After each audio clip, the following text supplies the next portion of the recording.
Endi kelindan bir kelin haqida to'xtalib o'tamiz.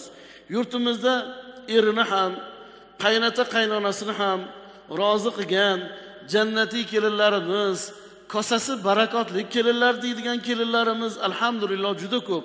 Buning uchun nima qilamiz? Allohga hamd aytamiz.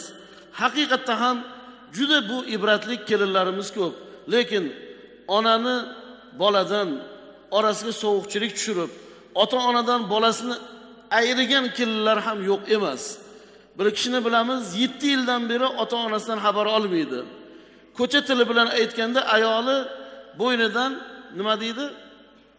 Arqon elib o'zi xohlagan tomonga buradi. Ota-onani hurmat qilish, ularning roziligini olish haqida juda ko'p nasihat qildik unga. Ey baraka topgur, o'tib ketib qolishadi, keyin pushaymon qilasan. Lekin nasihatimiz kor qilmadi. Onam undoq, dadam bundoq zulm qilishadi, ayblaydi, hokazo ular bilishmaydi, hokazo mana shunday ularga doim dahmazalarni aytadi. Bir kuni xolis Alloh uchun yana bir nasihat qilib qo'yaylik degan bir ma'noda bir ko'ngillar yumshab turgan paytida ulug'larning duolari bilan halgi yigitga ey baraka topgur, Allohdan qo'rq deb tushuntirdim va unga aytdim. Gapdan gap chiqib o'z hayotidan nolib yurganligiga men aytdim. Voy, mana qancha yutuqlarimiz haqida gapirganimizda u aytdi, Allohga qasamki bu hayotda men sizni yutuqda ko'rdim deb menga aytayapti. Men aytdim, yo'q baraka topgur, meni yutug'im o'zim bilan emas.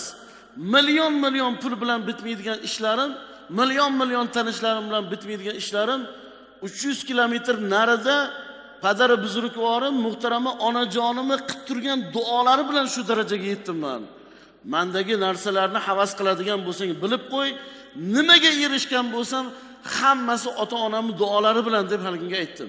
Haqiqatda ham shunday. Alloh taolo ota-onamizni umrlarini ziyoda qilsin. El yurtimiz, xalqimizning duosi, ota-onamning duosi.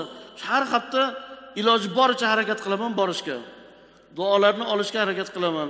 Qaniydi bir 50 kilometr bo'lganda har kuni borib kelsam deyman. Lekin afsuski o'ziga yarasha bu yerda ham katta bir mas'uliyatlar bor. Ular uni tushunishadi, shu xizmatga yo'llab bizni duo qilib yuborishgan. Lekin o'sha joydan duolarni olib, hali Pervaldan, tog'dan o'tmasimdan turib bitmayotgan neki ishlarim telefon bo'ladi. Qorakan, mana bu ishingiz bitdi, mana bu ishingizda yangilik bor, xursandchilik bor. Demak, o'sha ota-onalarning duolari. Shundan keyin haligi yigitga aytganimda, u yigit xatosini tushunib, men ahmoq bo'lib yurgan ekanman deb onalarga borib uzr so'rab, nima qilib duolarni olishga harakat qildi. 3 oy deganda onalari dunyodan o'tdi. Lekin alhamdulillahki 3 oy bo'lsa-da ulgurib qoldi. Shuning uchun bu yerda ham o'tirganlar, "Oy, beparvo bo'lib qolmaylik. Biz tarozini ushlashda bu yoqda ayolingiz bo'lsa, bu yoqda onajon, otajon, ularni to'g'ri pallasini ushlaylik. Islomni o'rganaylik, iymonni o'rganaylik, e'tiqodni o'rganaylik. Albatta ularga beparvo bo'lmaylik.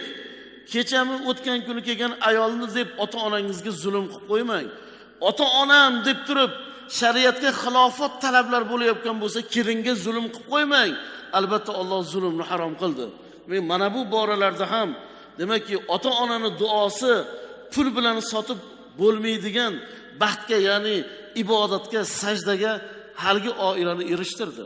3 oyda ota-onasini olgan duosini 3 oyda ulgurib qoldi onasidan qilingan duoning sharofati bilan sajdaga peshonasini qo'yib, ibodatga kirib, o'zini ayoliga o'sha gapiga kirib qolganligi xato ekanligini, ahmoqlik ekanligini tushunib yetdi. Demak, biz ham mana bu borada ehtiyot bo'lishligimiz kerak.